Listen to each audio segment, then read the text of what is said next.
Sabe o que é você poder participar desta nuvem de glória? Sabe o que é você ter a liberdade de você chegar diante de Jesus? Você entender que você pode entregar uma adoração a Ele. Por mais que você não tenha às vezes a adoração como algo essencial para a sua vida.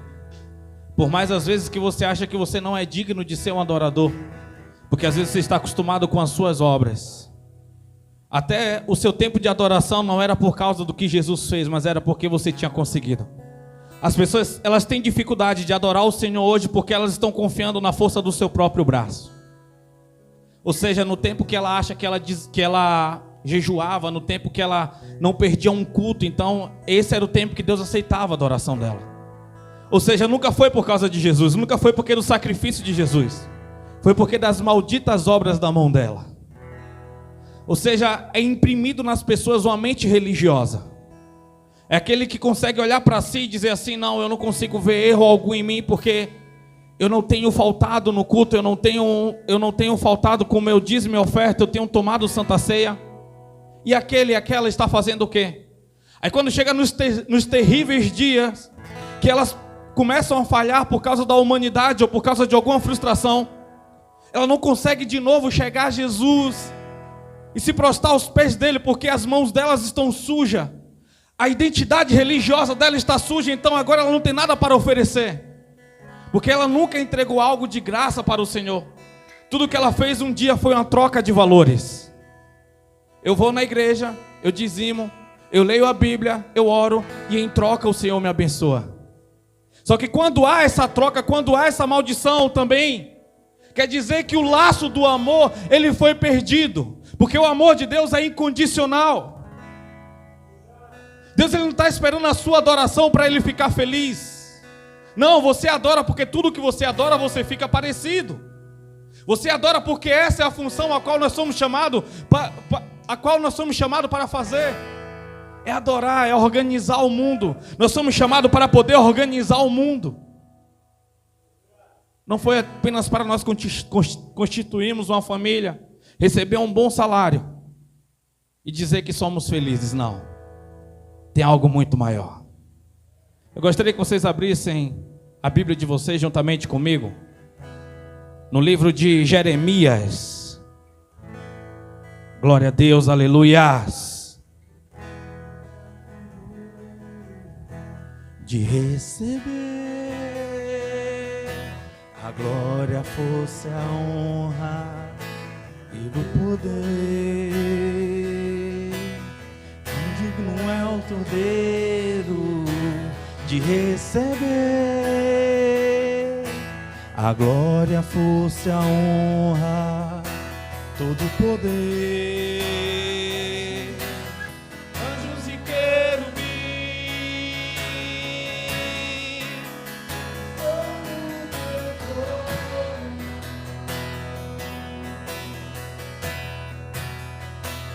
e uma nuvem de glória, e uma nuvem de glória.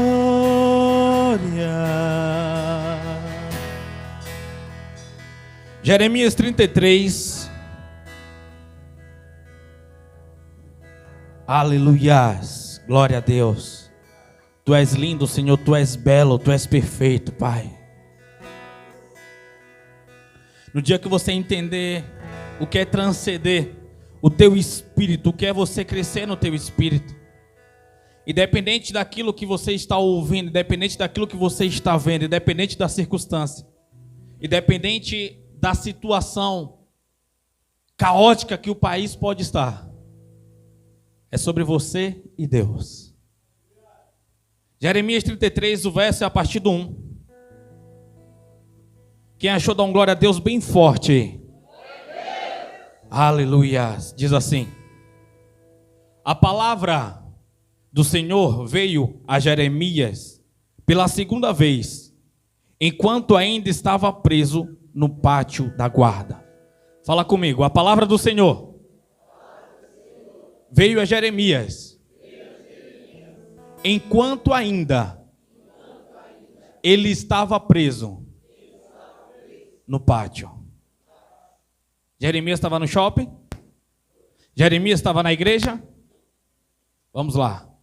Verso 2 diz assim: assegurando, assim diz Yahvé, que fez a terra, lhe deu forma e colocou em seu lugar. Eis que o seu nome é Yahvé, o Eterno. 3 ele diz: invoca-me e te responderei, e te revelarei conhecimentos grandiosos e inacessíveis que não sabes. Amém? Esse é um versículo de cabeceira. Clama a mim e responder-te-ei e anunciar-te-ei coisas grandes que tu não sabes. Pode colocar a Bíblia no teu assento. É um texto bastante conhecido e às vezes nós temos preconceito com os textos conhecidos. Porque é um texto que já foi tanto pregado, é um texto que já foi tanto falado, que às vezes nós achamos o que é, que nós sabemos o que é que vai ser revelado, o que é que vai ser pregado. Por causa do... Esse texto ele é um clássico. Você vê caminhões passando e atrás assim nas placas está escrito. Aquela caixinha de promessa, eu acho que vem uns 10 desse a mais. Clama a mim e responder-te-ei e anunciar-te-ei coisas grandes que tu não sabes. Só que quando fala da parte de clamar, eu vejo uma sociedade fraca. Eu vejo a igreja com medo. Eu vejo a igreja selecionando quem é que pode clamar por ela. Quem pode clamar por mim? Vamos lá, senão eu vou ficar pregando com vocês em pé. Tá fácil de pregar hoje. Tá gostoso o ambiente. Coloca a mão no teu coração aí. E faz o que tu não fez hoje ainda. Misericórdia. Ora por você. Entra nessa atmosfera com a gente aí, vamos lá. Se desconecte nesse momento e se conecte ao lugar correto.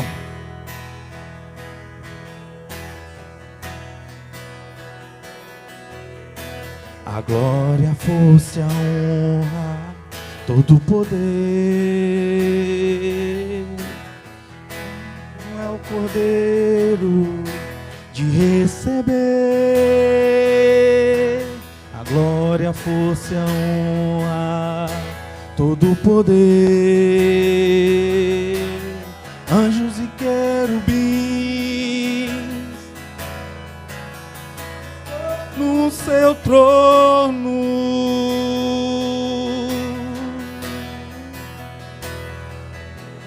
vem de glória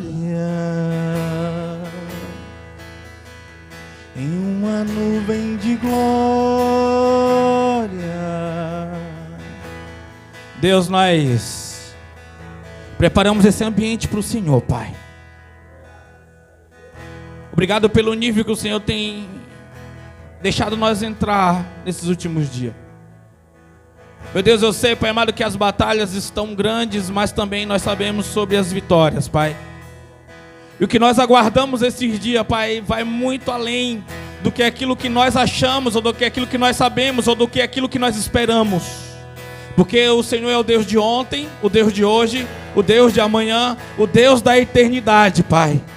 E nós queremos se conectar à eternidade nesses últimos dias, como nós nunca, Pai amado, tivemos interesse antes, ó Pai. Porque nós queremos fazer parte, Senhor, do Teu plano no completo, no geral. Nós não queremos, Pai amado, apenas um efeito placebo. Nós não queremos apenas, Pai amado, algo paliativo. Nós não queremos, Pai amado, vencer as lutinhas diárias. Nós queremos derrubar o reino das trevas. Nós queremos, Pai amado, alicerçar o Teu reino, Pai. O reino de justiça, o reino de verdade, o reino de amor, o reino da realidade, Pai. Então vem, Senhor, e nos pega do Teu jeito e da Tua maneira, em nome de Jesus. Amém. Pode assentar. Ramada cantoro lobra labada basumbre lebada bas. Rabalabada canto.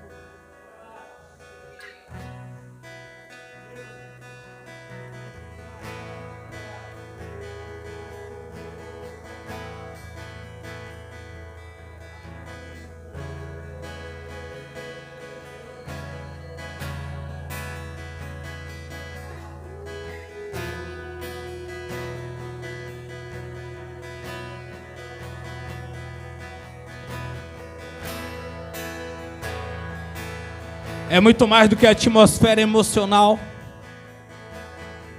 Está ligado ao nosso espírito. Está ligado ao nosso DNA. Está ligado aos nossos códigos genéticos. Está ligado a uma porta que nós muitas das vezes temos medo de abrir. Porque vai vir algo lá de dentro que sabemos que tem um poder de nos alinhar. E no fundo nós temos, a maioria das pessoas elas têm dó do velho homem. Porque o chamado de Jesus é um ultimato. Quem ia para a cruz, as famílias não ficavam esperando todos os planos para aqueles que estavam indo para a cruz. Ele se findava naquele momento no caminhar.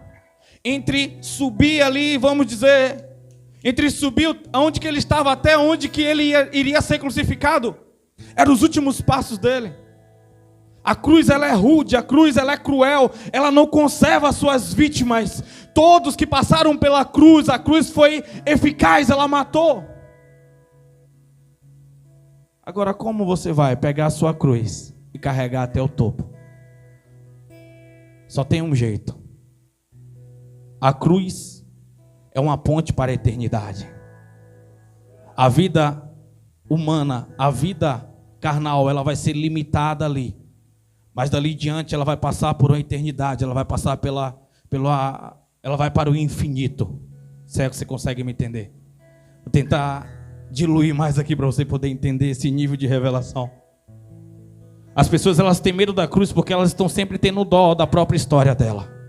As pessoas não querem vencer hoje porque ela prefere se agarrar o fato que alguém algum dia rejeitou, que alguém magoou, que alguém a feriu profundamente.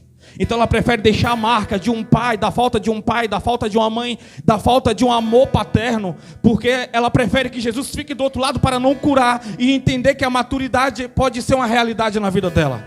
Entender que ela é muito mais forte do que ela acha que ela é. Porque a estrutura anatômica a qual você vê, existe um biotipo a qual os romanos criaram. Existe um estereotipo que as pessoas acham que aquele é um padrão correto. Mas existe uma estrutura invisível que Deus tem para cada um de nós. Quando você olhava a estatura do apóstolo Paulo, alguém com aproximadamente 1,60 m, alguém que não era bonito aos olhos. Se você olhar para a imagem de Jesus, a Bíblia diz que ele não era bonito, lá no livro de Isaías, aos olhos, porque a pele dele era toda queimada do sol da Palestina. Alguém que carregava as madeiras, alguém que carregava os objetos para o pai dele, porque Jesus até o dia do chamado, ele trabalhou até o dia do chamado, ele foi um carpinteiro. Ele se preparou. Então ele não era alguém desejável aos olhos, não. Ele era um homem simples, com a sua roupa empoeirada das ruas da Palestina, criado em um lar completamente simples. Um lar talvez de escassez em algumas vezes. Mas tudo o que ele tinha era um coração que Deus podia contar. E você ter um coração bom não depende se o seu pai ou a sua mãe esteve presente ou não. Não depende se você foi muito flagelado. Não depende se você foi muito rejeitado. Depende se você vai deixar ele curar. Depende se você vai deixar Deus tocar nele e você se tornar um homem exemplar. Você se tornar um homem com a estrutura acima da média. Você, uma mulher com a estrutura acima da média, não por causa de uma faculdade, não por causa de um diploma, não por causa de uma quantia, não por causa de um emocional acima elevado, mas por causa de Jesus. Por causa que ele tocou no seu DNA e você agora consegue entender com uma ampla visão o que é que está acontecendo na sua frente, no lado e atrás, porque agora você tem uma conexão 360 graus, a qual você tem maturidade, e isso não gera um sofrimento desnecessário para o teu coração. Eu não sei se estou conseguindo entender, eu estou tentando diluir o máximo possível, mas está gostoso isso aqui. É necessário demais vocês tomarem decisões no seu íntimo. Tudo começa quando você resolve consertar as coisas primeiro aí dentro, independente do que está acontecendo no seu exterior, independente do que está havendo no seu exterior. Quando Deus ele fala com Jeremias. Como eu falei aqui no início, Jeremias não estava no oásis, Jeremias ele não estava vivendo um dos melhores tempos da sua vida. Jeremias ele olha, tem um momento que ele questiona, tem um momento que ele fala: Senhor, eu ainda sou uma criança, eu ainda não tenho estrutura, mas Deus fala: ei Jeremias, eu te escolhi ainda quando você ainda estava no ventre da sua mãe, antes de você ser formado no ventre da sua mãe, eu já tinha escolhido e escrito os teus dias. E Deus está ali com Jeremias o tempo todo, mas tem um momento que ele chega e fala: Senhor, eu não aguento mais. Senhor, não é isso que eu quero para a minha vida, porque as pessoas têm se levantado contra mim. Sabe por que Jeremias ele estava preso? Porque Deus tinha mandado ele profetizar contra Israel. Porque era um tempo de exortação, era um tempo de correção. Só existe uma coisa pior do que a correção de Deus. Me pergunte qual? Mais forte. Me pergunte qual? É a falta de correção. Porque a Bíblia diz que Deus corrige aqueles que Ele ama. Então quando Deus vira as costas para poder não corrigir mais, quer dizer que Deus não consegue mais enxergar um projeto naquela pessoa pelo tanto de nível de sujeira e o tanto que ela rejeitou o Espírito de Deus. Porque o Espírito ele vem para convencer o homem do pecado, da justiça e do juízo. Todos os dias.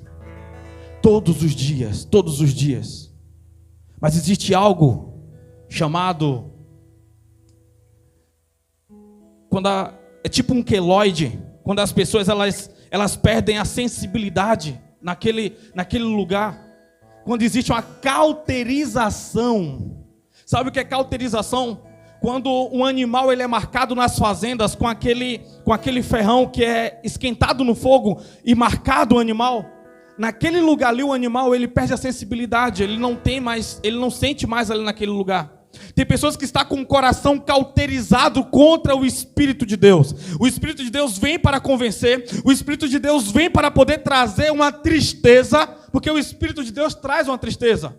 A Bíblia diz lá no livro de 2 Coríntios, capítulo de número 7, que a tristeza segundo o mundo traz a morte, mas a tristeza segundo o Espírito de Deus não traz pesar, traz arrependimento.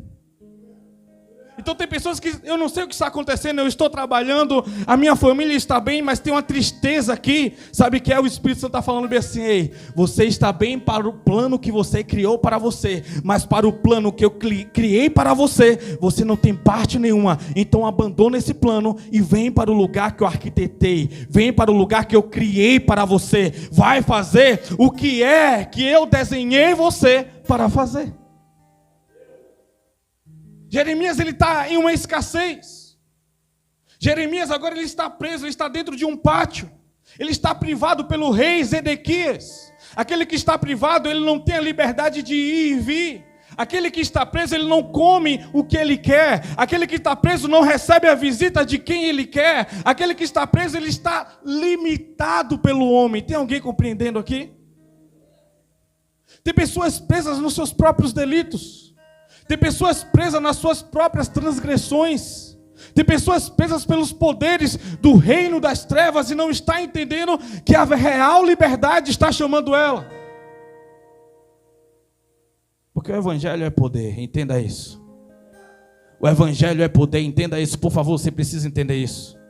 Você precisa entender sobre a liberdade de você servir ao Senhor. A correção de Deus contra o povo de Israel era Deus dizendo: Israel, eu ainda tenho um projeto para vocês.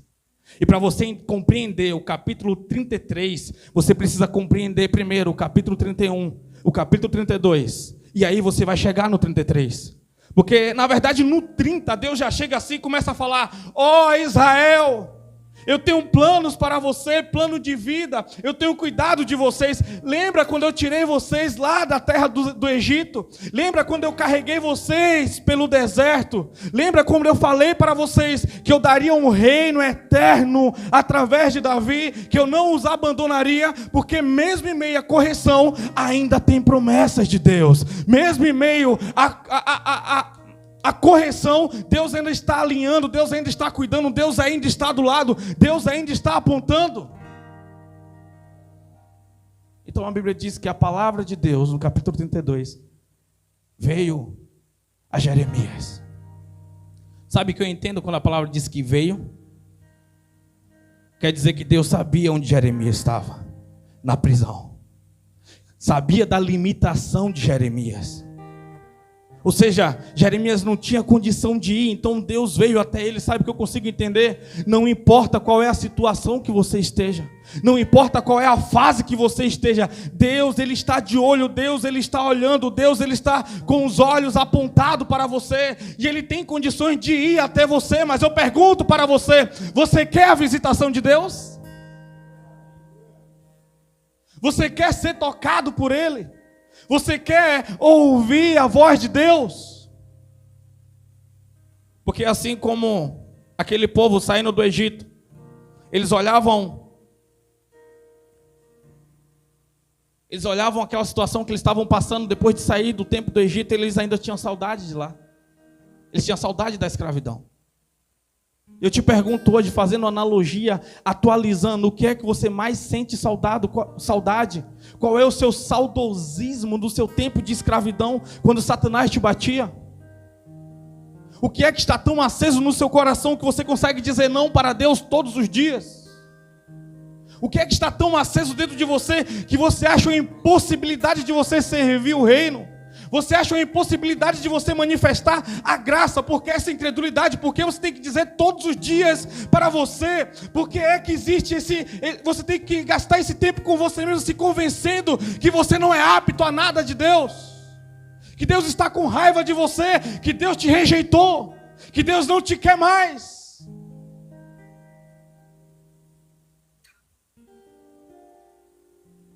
Repita comigo: eu preciso parar de mentir para mim mesmo. Não é sobre a imposição de mão. Não é sobre alguém vir aliviar a sua dor. O problema do povo que saiu do Egito era só um: eles queriam estar abastados de comida. Eles queriam gastar o ouro que eles receberam quando eles saíram de lá, porque o ouro que eles receberam foram a graça do Senhor. Eles queriam desfrutar de tudo aquilo que Deus tinha possibilitado para eles. Só como é que eles iriam desfrutar? No deserto. E Deus, Ele leva algumas pessoas para o deserto para poder entender que na escola do deserto Ele mostra quem é que precisa ser mudado. E o problema, Deus provou para aquele povo que não eram os egípcios escravizando ele, mas era onde o coração deles estava. O problema hoje não é a escassez na sua vida de algumas coisas. O problema não é uma escassez de afeto, mas sim o quanto você rejeita Deus e quanto você quer se livrar de algumas coisas que Ele projetou para você fazer. Quantas vezes você quer que outro se levante no seu lugar, mas o problema é que quando outros se levantam no seu lugar, você perde a sua utilidade. Deus não vai te encher do poder dele para dizer que você é queridinho, para dizer que você é queridinha, não. Tem que ter utilidade, tudo que Deus faz tem que ter utilidade. Ou seja, só tem um meio de você viver com Deus: se você quiser se relacionar com os problemas das pessoas, se você quiser viver dias a qual você estabeleça aquilo que Deus chamou para você estabelecer.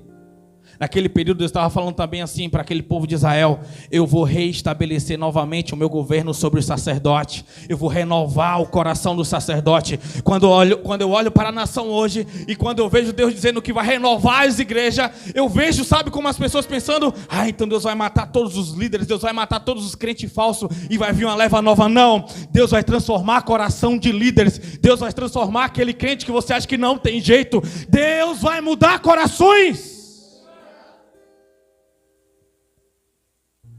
Ele vai começar com você, meu irmão, entenda isso. O renovo no coração vai começar em você, porque quando fala de renovo, às vezes você acha sempre algo que virá, não é algo que está ao alcance dos seus olhos.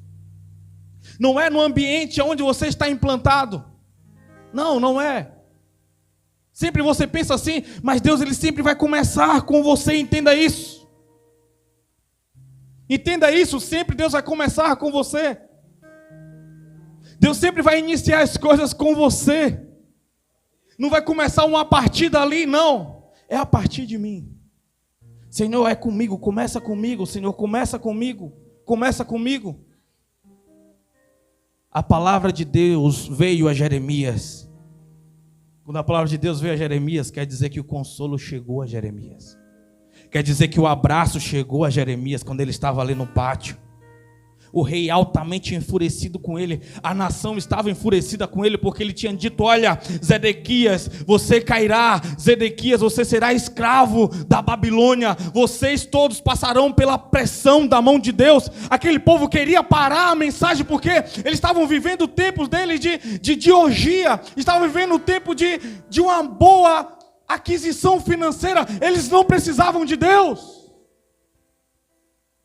E Deus começa o capítulo 30 dizendo bem assim: ei, eu vou tirar vocês do Egito, porque eu derramarei fartura na vida de vocês e nós teremos relacionamento. Você será o meu povo e eu serei o seu Deus. Você tem que entender, aquilo que Deus está abençoando você, não é para você desfrutar com o mundo, não é para você tentar se livrar dele, mas é para você entender quão ele é cuidadoso, quão ele é generoso. E quando aquele povo estava vivendo a luxúria, Jeremias estava no pátio preso, privado. O profeta, ele estava sendo limitado pelos homens.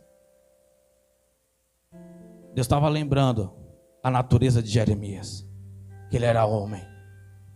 Quando eu imagino Jeremias na prisão, e vejo Deus chegando na prisão, eu imagino a mente de Jeremias: o Senhor veio me libertar. O Senhor veio me tirar dessa situação. O Senhor veio me tirar dessa fase. Não, Jeremias, eu te estruturei primeiro para que você estivesse vivendo esses maus dias. Mas se você me clamar, Jeremias. Mas se você me clamar, Jeremias. Se você me chamar, Jeremias. Eu sei onde você está, Jeremias, e nada me impede de ir a você. Enquanto você está privado, enquanto você está limitado, todavia estou livre. Todavia não existe porta que me segure. É um Deus que ele avança todos os sinais possível que alguém, que o mal um dia possa fechar para ele não chegar até você. É um Deus que chega até você de qualquer jeito, de qualquer maneira. Jeremias estava atravessando um tempo de dificuldade. Ou seja, independente da dificuldade que você está passando, independente da escassez que você está passando, Deus é aquele que consegue ver todas as coisas. Eu não sei o que você quer para você. Eu não sei até onde você está disposto a ir. Eu não sei o que de fato você quer para a sua vida, para a sua família. Eu não sei até quando você vai ficar chorando. Eu não sei até quando você vai ficar reclamando porque as coisas poderiam ser melhor. Eu quero saber quando será a sua transição. Quando será a sua transição? O dia que você vai parar de reclamar e você vai clamar ao Senhor de verdade. Você vai querer estabelecer um relacionamento. Vão te procurar na madrugada e você vai estar debruçado, orando, chorando. Vão procurar você no trabalho e muitas das vezes você vai para o banheiro como uma fuga para poder orar, para poder conversar com Deus, para poder ministrar sobre pessoas, porque você estará cheio do Espírito de Deus. Não espere um anjo chegar para poder mudar aquilo que você pode fazer.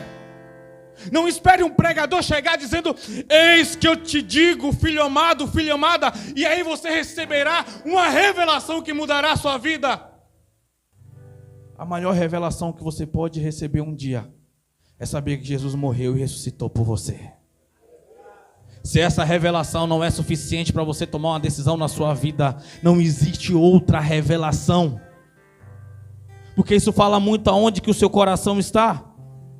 Isso fala muito aonde você está com o seu coração, com a sua mente. Somos limitados, precisamos entender isso. Jeremias, ele estava preso. Jeremias, ele estava passando um período de escassez. Jeremias estava passando um tempo de tribulação. Mas de contrapartida, Deus está, e ele sempre estará livre. Sabe que Deus chega lá dentro da prisão para poder falar com Jeremias? Jeremias, me busca. Jeremias, ore. Ore, Jeremias, porque a prisão não te impede de você orar, Jeremias. A dificuldade não impede que você ore, Jeremias. Ele está pedindo para Deus, chega numa prisão só para pedir para um profeta para não parar de orar. Tem alguma coisa na oração? Tem alguma coisa na oração? Por que você não está conseguindo orar, meu amado? Por que você não está conseguindo orar, minha amada? Porque essa dificuldade em você dobrar os seus joelhos e acreditar no Deus. Quanto Satanás conseguiu te enganar? Quanto Satanás conseguiu te escravizar? Quase todos os dias você é servo de um patrão, de uma patroa, durante 8 horas do seu dia. Você consegue fazer tudo o que é pedido. Você consegue se submeter, você consegue servir. E Deus fala, ore. O pedido de Deus é, ore, se entregue, me busque, que eu falarei, eu vou anunciar. É algo tanto histórico como tanto profético. É você querer saber sobre as revelações. É a sua mente ser curada, o seu coração ser curado, você participar do reino de Deus. Só tem um jeito de Deus governar a igreja. Só tem um jeito de Deus governar a nação. É através da oração.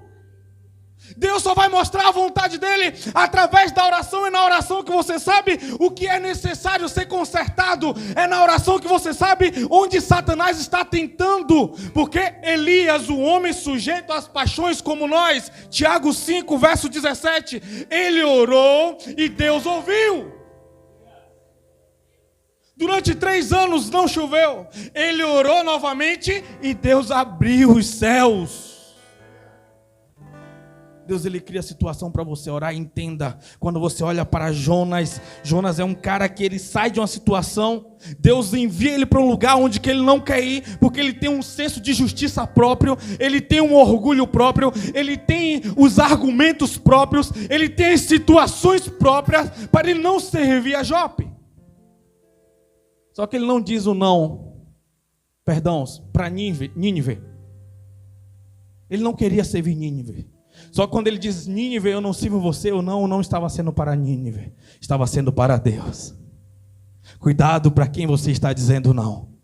Cuidado como você está dizendo não. Tem alguém aqui comigo? É nesse momento que você fala, glória a Deus. Aleluia. Jonas, você não vai? Não. Então Deus cria situações. Tem situações de dificuldade que você está passando, porque a misericórdia de Deus dizendo, vem filho amado, ainda tenho um projeto para você. Tem situações difíceis de perseguição, tem situações difíceis espirituais que Deus está permitindo para ele dizer bem assim, filho meu, eu ainda tenho planos, eu ainda tenho projeto, venha a mim, entenda a minha correção, entenda o meu amor. Onde é que mais dói para você entender que eu amo e o seu não também está doendo o meu coração? Você vê Jonas, ele é lançado ao mar. Sabe por que tem crente que ele fica doido para morrer? Deus, me leva logo, eu não aguento mais.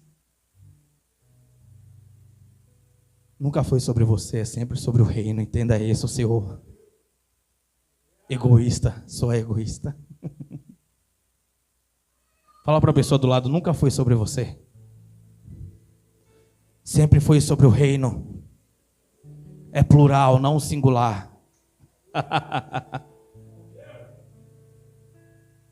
Deus falou, não, você não vai morrer. Você vai passar escassez, você vai passar fome, você vai passar dificuldade, mas o seu tempo não é o meu tempo. Não foi você que foi autocriado, não foi você que pediu para nascer. Eu te formei com um propósito, eu te formei com um projeto, eu te formei com uma situação, eu te formei com uma ideia, eu te formei com um projeto, isso é suficiente. Fica 3 dias aí na barriga do peixe, fica 3 dias aí pensando. No 3º dia Jonas disse, eu não aguento mais. Então eu orei do ventre do peixe e Deus me ouviu. Deus cria situações para você poder entender. Porque você hoje diz, eu não tenho forças para orar. Quando você diz, eu não tenho forças para orar, você está dizendo, ei, o meu orgulho é maior que o meu amor. Quando você diz, eu não tenho força para orar, você está dizendo, Deus, se arrependa do que eu estou passando nos últimos dias e melhore para ver se eu posso fazer algo por você. Porque o meu tempo com você não é interessante. O meu secreto com você não é agradável aos meus olhos. Então se mexa, faça alguma coisa que eu pensarei em orar. Porque quando você está com o seu coração quebrantado e você não consegue orar porque você não tem palavra, a Bíblia diz que o Espírito, ele intercede por nós com gemidos inexprimíveis. Existe duas extremidades. A primeira é que quando você não ora, porque você não acredita, ou porque você está fragilizado, você está frustrado ou magoado. A outra situação é quando você está tão entregue que você não tem forças, você não tem palavras que você possa falar, que vá convencer ou que vá alegrar o coração de Deus. Porque você conhece o tamanho do peso da glória dele. Aí nesse momento que o Espírito ele vai e entrega a oração perfeita para Deus. É nesse momento que o Espírito ele vai e leva as orações mais perfeitas. As orações mais bonitas que eu entreguei para Deus não foi com palavras, foi com lágrimas, entenda isso. Eu tentava falar alguma coisa e não saía nada. Não saía nada. Foi as orações que foram mais atendidas, porque eu entendia que o meu espírito estava diretamente conectado com o Espírito dele. Um dia uma mulher perguntou, Senhor, qual é o lugar certo para adorar? Em Gerezim ou em Jerusalém? Ela estava preocupada, a dúvida dela era religiosa, porque ela não podia entrar em Jerusalém por ela se tratar de uma samaritana ainda mulher. Os de Jerusalém também não podia subir em Gerezim, porque existia uma guerra ali, política, uma guerra religiosa.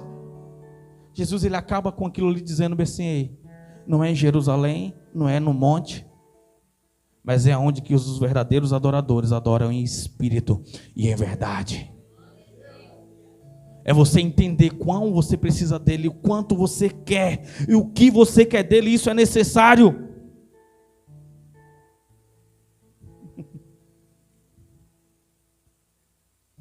A porta da prisão pode estar fechada, mas a porta da oração sempre vai estar aberta, entenda isso. Todos os nãos possíveis podem ser direcionados para você, mas quando você chega num lugarzinho chamado o poder da oração, quando você chega num lugarzinho do poder do quebrantamento, e você começa a falar para Deus, sabe por que você fala para Deus? Não é porque Deus não está sabendo o que está acontecendo, é porque quando você começa a falar para Ele, Ele começa a te mostrar o que está acontecendo, aí você começa a entender onde que tem brecha, aí você vai fechando através da oração, você vai tendo conhecimento, vai tendo discernimento, e aí você não para perguntar o que está acontecendo ou até quando, mas você fala, Senhor me dá força, Senhor me dá força, eu quero consertar, eu quero corrigir, eu quero ir, eu quero correr, eu quero que a minha força seja aumentada, eu quero ir de encontro a você. Porque quando você ora de verdade, existe algo muito poderoso. Deus ele começa a revelar. Deus traz revelações inimagináveis. Deus traz revelações inimagináveis. Lembra lá no livro de Reis, Eliseu? A Bíblia diz que os reis projetaram e arquitetaram contra o povo de Israel. Mas toda vez que eles iam para a sala, fechava a sala para reunião e começava a conversar, olha, nós vamos por trás do monte, fazemos assim, fazemos uma emboscada e pegamos. A Bíblia diz que Deus revelava a Eliseu. Eliseu ele falou, eles vão atacar por aqui. Aí mudava a estratégia. Aí de repente o rei olha assim e diz, ei, tem algum X9 entre nós? Tem algum espia entre nós? Aí alguém vai lá e levanta, não meu rei, existe um profeta lá, um profeta de verdade, um profeta verdadeiro, que Deus revela tudo a ele. Existe um homem lá chamado Eliseu. Satanás não vai pegar você desprevenido. É por isso que ele tem que fazer coisas para que você não gaste tempo de oração, para você não entender o que está acontecendo, para você ser marionete da massa. Mas a partir do momento que você se entrega, A partir do momento que você se joga aos pés, você fala: Senhor, eu confio, tu pode mudar esse quadro, tu pode mudar essa cena, mas não é com piedade de si mesmo, não é com dó de si mesmo, mas é com autoridade, porque você vestiu a roupa de filho, você deixou que o sangue de Jesus entrasse pelas suas veias, e agora você é participante, você é libertador, você é defensor. Aprenda a entrar com autoridade. Deus não precisa de pessoas se lamentando, chorando o tempo todo, não. Jeremias era um profeta chorão, mas não era alguém que chorava por qualquer coisa, não. Era ele ver a falta de justiça, era ele ver o pessoal com o coração endurecido. E Jeremias pregava, no lugar das pessoas se arrependerem, eles criavam ódio contra Jeremias. Você consegue entender isso? Deus está usando o profeta, Deus está usando situações e você direciona a sua raiva. Não, o problema é o chefe, o problema é meu colega de trabalho, o problema é o vizinho, o problema é minha irmã, o problema é aquilo, o problema é aquilo outro. Mas Deus está dizendo: não, é com você que eu quero resolver. Para de achar culpados, para de achar problemas externos, porque o problema é interno. É você comigo, se alinha comigo, vem comigo. Aí você vai entender. Aí você vai entender o que é você trabalhar dentro da linha da autoridade. Você não vai ser mais um mendigo com as suas necessidades. Você vai começar a dar ordem a coisas, a lugares, não a pessoas. Você vai começar a entender a pessoas também. Sim, porque tem pessoas que é enviada pelo capeta e você vai dar ordem para elas poderem acordar e ver onde que é que elas estão mexendo. Sim. A autoridade está sobre você. A autoridade está sobre você. Não é sobre você se lamentar, não é sobre as suas lamúrias, não é sobre as suas rejeições. Gente, eu não sei o que é que eu faço. Você tem que abrir a sua mente. Você tem que entender o que Deus está falando. Você tem que entender o que está na Bíblia. Você tem que acordar. Você foi chamado para reinar, você foi chamado para reinar. Entenda, por favor, não é sobre você vir aqui: Deus, até quando Deus faz alguma coisa lá em casa? Não, é você fazer, porque Deus já te deu autoridade. É você colocar a mão. Uma pessoa, vamos lá, finalzinho do ano passado, se eu não me engano, pastor, sempre fui dizimista, pastor, sempre fui ofertante. E Deus fechou as portas agora de um jeito, cara, que tá feio. Eu tô tendo que me desfazer de coisas. E tá feio para mim, as coisas estão apertadas. Eu falei: cara, você é dizimista, você é ofertante. Você falou, não foi? Você está fazendo o quê? Não, estou esperando a oportunidade de chegar. Eu falei: cara, se você chegar amanhã e falar: vou vender pano de prato, você vai ser o maior vendedor de pano de prato por aquilo que Deus chamou você para fazer. Não é sobre o que você gosta, não é sobre de onde virá. É sobre você começar a fazer. É sobre você colocar a mão, a autoridade está sobre você. Me pergunte como essa pessoa está hoje. Fez assim de novo. Pastor, eu anuncio, eu vendo. Cara, sabe o que é sobre você tomar autoridade para si? Deus, ele não trabalha com códigos de dó, de pena. Eu vou fazer alguma coisa pelo meu filho, vou derramar uma migalha. Não, ele trabalha com pessoas que conhecem a jurisdição para poder trabalhar com as leis erradas. O que é diabo, repreende. O que é o homem, se arrepende. Tem hora que você precisa de arrependimento, tem hora que você precisa de libertação, mas você precisa entender o que está acontecendo. Você precisa ter uma visão ampla. Você é um movimentador. Você tem que entender isso. É necessário, são coisas simples. Simples que está aqui só para nós podermos manusear, para nós podermos organizar as coisas. Está tudo aqui. Deus chamou você para você. Ei! Meu Deus, vamos lá. Alguém precisa entender essa mensagem. Alguém precisa tomar posse. Levanta o seu ombro, para de andar cabisbaixo, de cabeça baixa, esperando a luz. Deus, quando tu terás pena de mim, não é sobre a pena de Deus sobre você, é sobre a autoridade. Chora, Israel, Babilônia não é seu lugar. Você sabe por quê? José chegou como escravo e terminou como um governador. Porque quem era o rei era Faraó, mas a autoridade estava com José. Era ele que estava governando a nação. Porque Deus nos deu a nação por herança. Deus entregou a terra para nós. Ele falou: Adão, protege, Adão, cuida. Tudo que Deus dá é irrevogável. Então Adão vai lá, cuida de tudo. Adão caiu, mas ainda a autoridade continua comigo. É por isso que no capítulo 8 do Novo Testamento de Romanos está escrito: a terra geme, sofre, esperando a revelação dos filhos de Deus. Sabe por quê? Porque José não chegou lá assim: os meus irmãos me traíram, o meu pai não mandou ninguém vir atrás de mim, eu não aguento mais. Aí imagina, José seria, desculpa a palavra, um pé no saco. Ninguém aguentaria. Ninguém aguenta ficar ouvindo lamúrias, todo dia sofrimento, todo dia dor. Alguém pode se compadecer da minha dor? Alguém pode chorar porque os meus irmãos me empurraram numa cisterna? Porque os meus irmãos me venderam para os ismaelitas? Eu estou aqui agora, tá vendo? Tudo que eu faço dá errado. Agora a mulher de Potifar disse que eu tentei atacar ela. Não. A Bíblia diz que tudo que José colocava a mão dava certo, porque a mente dele não era de escravo, a mente dele era de filho. Tinha uma promessa sobre a vida dele, dizendo que os irmãos curvariam a ele, dizendo que o pai se curvaria a ele. Então ele não viveu pela circunstância, pela rejeição, pela dor. Ele viveu pela promessa, ele viveu por aquilo que Deus chamou ele para fazer.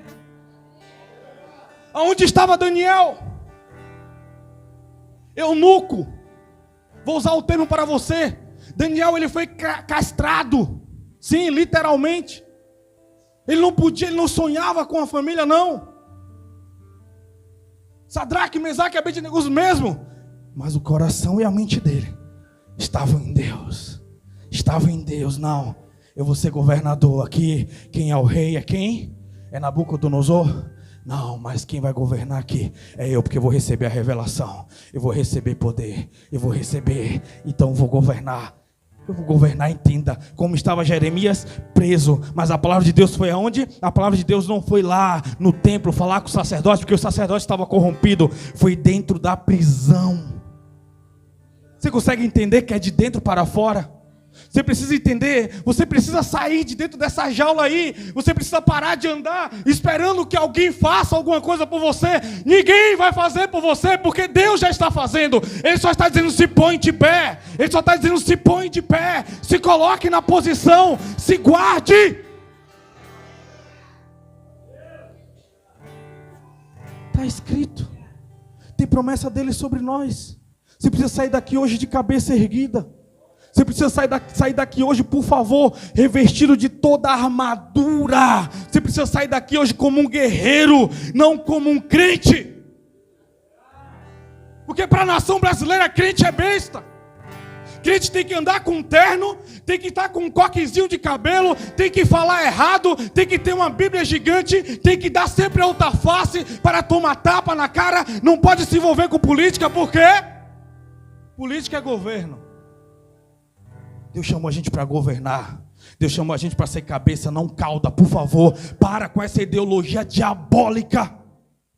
Um dia um homem chamado Karl Marx entrou no mundo e começou a gerar essa visão aí para as pessoas. Porque o governo é esquerdista. Agora eu vou falar, não estou dizendo que você tem que ser bolsonarista, isso ou aquilo, não. Eu estou falando sobre a ideia de escravidão. Você precisa de quê? Você precisa de um Bolsa Família? Não, você não precisa de um Bolsa Família. Você precisa ser empresário, entenda isso. Você precisa de um bom salário. Você precisa entender, você tem que parar essa mente de escravo. Você tem que sair dessa mente de escravo. Você foi chamado para governar. Você foi chamada para governar, para governar, para governar e ponto. Tem que parar esse estereotipo. Eu conheço a irmãzinha que mora na casa de tábua ali embaixo, que ela é bem simples, mas quando ela fala só tem 2 dentes na boca, mas quando ela fala as coisas acontecem. Não, por quê? Deus está lá envolvido na miséria. Deus não quer abençoar aquela mulher. Não, não é isso, por favor. Se ela fosse também uma empresária, se ela fosse também uma rainha, e ela tivesse o mesmo coração com ela que ela tem morando na casa simples, Deus também falaria com ela da mesma maneira. Deus não está limitado às suas condições financeiras. Por favor, para com isso. Antes o irmão era simples, Deus falava de maneira bem mais poderosa. Agora comprou um carro, nem olha mais na nossa cara. Por favor, para com isso. Para com isso, por favor. Por favor. Precisamos parar com essa mente diabólica que um dia entregaram para nós. Que o poder está relacionado à miserez. Que o poder está relacionado a você ser miserável, a você ser digno de dó. Por favor. Precisamos se levantar como filhos. Precisamos se levantar como filho. Precisamos se levantar como os filhos de Deus. Você precisa levantar de cabeça erguida, cheio da unção, cheio do Espírito de justiça, cheio da glória de Deus, cheio da glória de Deus, cheio da glória de Deus. Precisamos de um dos outros. Precisamos de todos. Todos são importantes no reino. Mas ninguém é insubstituível, entenda isso. Precisamos de todos no reino. Precisamos de todos no reino. Mas Deus sempre levanta um melhor que eu. Se eu parar hoje aqui, amanhã Deus vai levantar um melhor que eu. Só que eu te digo um negócio, o que eu vou responder diante de Deus, eu não quero pagar. O preço que eu vou pagar, eu não estou disposto. Eu não sei há quanto tempo você está parcelando as suas dívidas de dizer não para Deus. Mas hoje é um dia de comparecimento. Se coloque de pé que eu quero orar com vocês. De coração para coração essa pregação. Algo para poder você erguer. Algo para você poder fluir. Algo para você poder ir adiante. É um tempo de revelação, é um tempo que Deus está trazendo, chamando os filhos para se posicionarem. É um tempo necessário, você só precisa fazer. A bênção de Deus já está sobre você. Você tem que ficar parando de pedir o sinal do sinal para o sinal acontecer. Não, para, isso é incredulidade.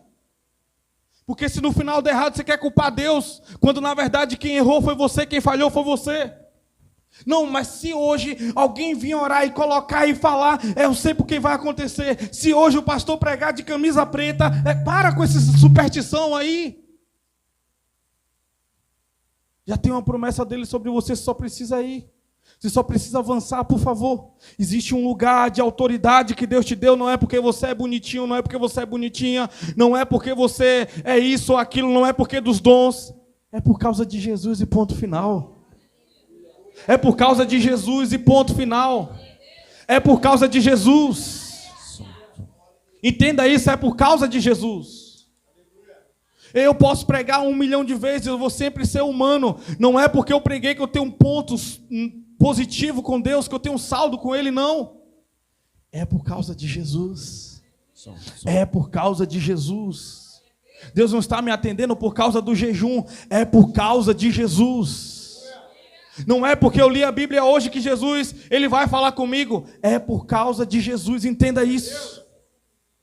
Quando você vai entender que a estrela não é você, é Jesus.